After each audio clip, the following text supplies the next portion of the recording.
Dale Henderson brushed the sweat from his brow and rested on his shovel, only to catch the crunch of paws and the rasp of something hefty against the dirt path. His German shepherd, Max, was hauling another one of those odd rocks from the woods again. The dog's jaws gripped tightly around it, shoulders straining as if the weight nearly overwhelmed him. The moment Dale stooped to take it, that smell struck him, metallic, keen, like iron left too long in the rain. He already possessed a pile of these things stacked on his porch, a mounting collection of blackened stones that didn't belong to Kansas soil. Their surfaces shone with an unnatural crust, smooth in places, jagged in others, each far heavier than any rock should be. Dale turned the newest one over in his hands. "What on earth are you finding out there, boy?" he muttered, uneasy. Then it slipped from his grip and struck the boards of the porch.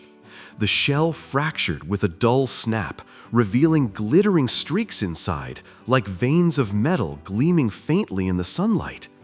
Dale's breath halted in his throat. These weren't ordinary stones. What had Max really unearthed in the woods, and why would it soon leave his owner pale? For weeks, the routine remained. Each morning, Max vanished into the tangle of woodland beyond the fence line, and each evening, he returned with another one of those stones clenched in his jaws. Dale's porch was no longer just a place to kick off muddy boots. It had become a shrine of strange black rocks stacked in uneven piles. Every time he handled them, the same detail troubled him. The smell. Not like ordinary earth, not like Kansas soil, but metallic, keen, almost bloody. His fingers held the scent long after he scrubbed his hands. Some of the rocks possessed a smooth, glassy crust, others pitted and scarred, as if they'd been burned. None resembled anything Dale had seen pulled from his land before. His wife laughed at first. "Maybe they're cursed," she teased, eyeing the growing pile. "Or maybe Max was just trying to start his own collection." But the neighbors weren't so lighthearted. Old Mr. Carlson muttered, "The dogs sometimes sense things before people do. Things better left buried." Dale couldn't dismiss the unease. Were these harmless curiosities, or could they be toxic? Some kind of buried waste? He debated hauling the whole pile to the dump, but something about Max's stubbornness made him pause. The dog wasn't playing, he was working. Then came the night Max wouldn't settle. Long after dinner, the shepherd paced at the back door, whining, scratching, looking over his shoulder toward the woods. When Dale finally opened the door, Max bolted ahead, pausing just beyond the tree line until Dale followed. Lantern light caught on something half buried in the dirt, glimmering faintly under Max's paws. The dog barked once, sharp and insistent, eyes locked on his owner. Dale's heart thudded as he bent closer. Were these just worthless stones a dog happened to drag home? Or had Max stumbled upon something far more perilous than Dale could imagine?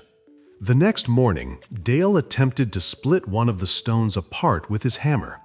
He placed it on the workbench, struck it sharply with a metal chisel, and nearly dropped the tool in shock. The rock sparked, not like ordinary flint, not like striking steel on steel, but with a quick, eerie flash that made him jerk back. His first thought was explosives, some kind of old war scrap buried in the woods. He stood there in the dim barn light, staring at the faint scorch left on the chisel, his pulse racing. That evening, he carried a few pieces to his neighbor, Mr. Carlson. The old man turned the stones over in his hands, eyes narrowing. "Haven't seen the likes of this in years," he murmured. "My grandfather used to tell stories of a fire rain that fell over these woods," he said. "The sky lit up red one summer night, and in the morning the ground was littered with strange stones. Folks thought it was a bad omen." Carlson shrugged, but the memory seemed to unnerve even him. Maybe your dog's digging up what should have stayed down. The unease only deepened. Dale noticed something else.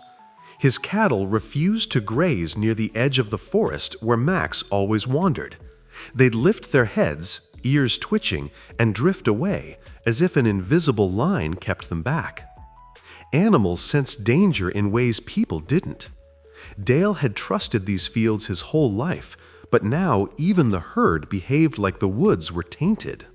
One night, sleepless, Dale sat on the porch. The woods were quiet, but then he spotted it. A faint shimmer, like tiny stars glinting in the soil whenever the moonlight hit Max's favorite digging spot. He blinked, rubbed his eyes, but the glimmers remained. Not imagination. Something beneath the earth was catching the light. Days later, Max returned, dragging something so large Dale had to help him haul it up onto the porch. This rock was unlike the rest. Nearly the size of a pumpkin, streaked with dark, glassy veins. So heavy it took both arms to lift. Dale stood over it, breathing hard, staring at the swelling pile. This was no longer a curiosity. It was a demand. He couldn't ignore it anymore. Finally, he packed a box with a dozen of the best specimens and drove to the State University. The geology department was quiet, the hallways echoing as he carried the crate inside. A professor named Chen, sharp-eyed and meticulous, greeted him. Dale set the rocks on the counter, half embarrassed. "My doc's been bringing these in," he explained. "Figured someone ought to take a look." Professor Chen didn't laugh. He didn't smile either. Instead, he picked up one stone, ran a finger across its crust, then tapped it with a pen. His brow furrowed. He lifted another, then another, studying the sheen under the lights. "Where did you say you found these?" he asked, voice clipped. Dale shifted uneasily. "Out back in my woods. Well, my dog found them mostly." The professor's head snapped up. "Are there more?" Dale nodded slowly. "Plenty more." Chen's expression darkened. He scribbled notes, muttering under his breath, then carried 2 samples into a lab room. The door clicked shut. Dale waited outside, pacing the sterile hallway. The smell of dust and chemicals hung heavy in the air. Minutes stretched like hours. He caught glimpses of the professor through the glass window. Machines hummed, sparks under testing probes, numbers scrolling across screens. Finally, the door opened. Professor Chen held a folder of printouts, his face pale, lips pressed tight. He looked at Dale as though weighing whether to speak the truth aloud. Dale's throat went dry. "Well, what are they?" the professor swallowed, clutching the papers as if they burned his hands. It didn't take long for the whispers to spread. Someone at the lab must have talked, because within days, Dale's quiet routine was shattered. His neighbor, Mr. Carlson, marched up to the fence line, waving his cane. "You think you are the only one?" he barked. "I found rocks like that years ago, back in my pasture. If there's value in that soil, we're all entitled to it." Dale bristled. "They came from my land. My dog found them." Carlson's eyes narrowed, his voice low and bitter. "Finders keepers doesn't hold up when treasures are involved." The next morning, a van marked "Local Press" rolled up. 2 reporters stepped out with cameras slung over their shoulders. They claimed they were just curious, but Dale recognized the hunger in their eyes as they snapped photos of the porch piles. "Word is you've stumbled onto something big," one said, her tone casual but probing. "Care to comment?" Dale slammed the door in their faces. But it didn't end there. At dusk, he spotted a pair of unfamiliar trucks idling just off the county road, their silhouettes barely visible through the trees. Men leaned against the hoods, smoking, watching the farm too closely for comfort. Unease twisted in Dale's gut. Was he sitting on a fortune, or on something so perilous people were willing to fight for it?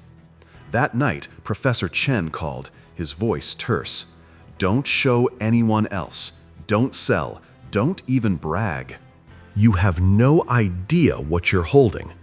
Then he hung up without another word. The warning only deepened Dale's dread. Later, while checking the barn doors, Dale froze. Max was growling low at the fence line, ears flat, teeth bared. Dale followed his gaze and spotted shadowy figures slipping along the edge of his property. Trespassers. Adrenaline surged as Dale tightened his grip on the flashlight. His farm was no longer just a home, it had become a prize. Others were circling like vultures. The dog barked furiously. The men melted back into the dark, but the message was clear. The secret was out. Dale stood in the quiet night, the hair on his neck prickling. What exactly lay inside those rocks that could spark so much turmoil, enough to draw strangers, rivals, and predators to his doorstep? When Professor Chen finally summoned Dale back to campus, his voice carried the weight of something enormous. Dale drove in silence, Max sitting proudly in the passenger seat as if sensing the gravity of the moment. Inside the lab, Chen spread out test results and photographs across a long table. He didn't waste time with pleasantries. "Mr. Henderson," he said, adjusting his glasses, "what your dog has been hauling home are not ordinary rocks. They're meteorites, authentic and remarkably preserved." Dale blinked. Meteorites from space? Chen nodded gravely. Not just any. These samples trace back to an ancient impact field spanning your land. You're standing on one of the richest deposits we've ever discovered. Iridium, palladium, even traces of platinum. Do you understand?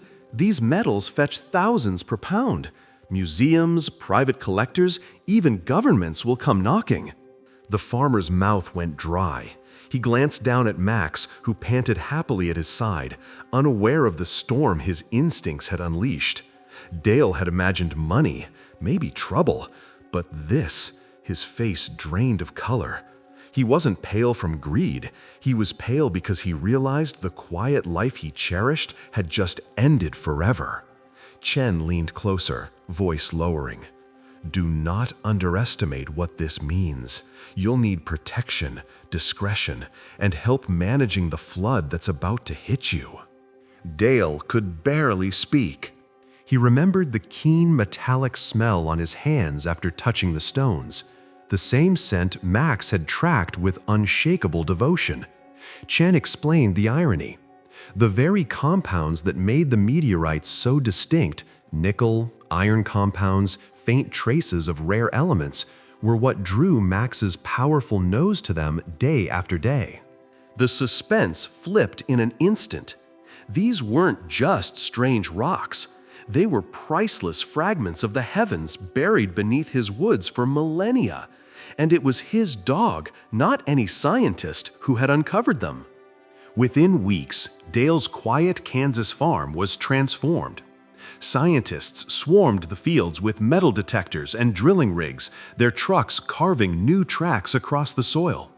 Buyers from as far as New York and London began calling day and night, their offers rising with every conversation. News crews camped at the end of the driveway, eager to film the man whose dog had unearthed treasure from the stars.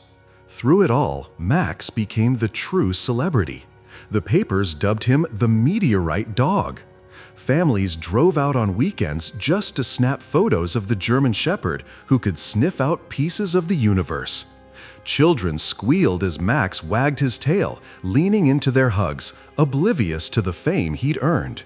Not everyone shared the joy. Some neighbors whispered about greed, muttered about envy. Others shook Dale's hand in admiration, calling him fortunate. But Dale himself felt something deeper: humility. One evening, after the last camera crew had packed up, he lifted the very first stone Max had dragged onto the porch. He cleaned it carefully, mounted it in a wooden frame, and set it above the mantel. "I thought you were just dragging dirty rocks," Dale murmured, scratching Max behind the ears. "Turns out you were carrying down pieces of the heavens themselves." And in that quiet moment, he understood the lesson. Sometimes our animals notice what we cannot, leading us straight to the largest discoveries of our lives. Would you have trusted your dog's instincts or dismissed it as just another game of fetch? Thank you for treading this trail of tales till we travel together again on another adventure.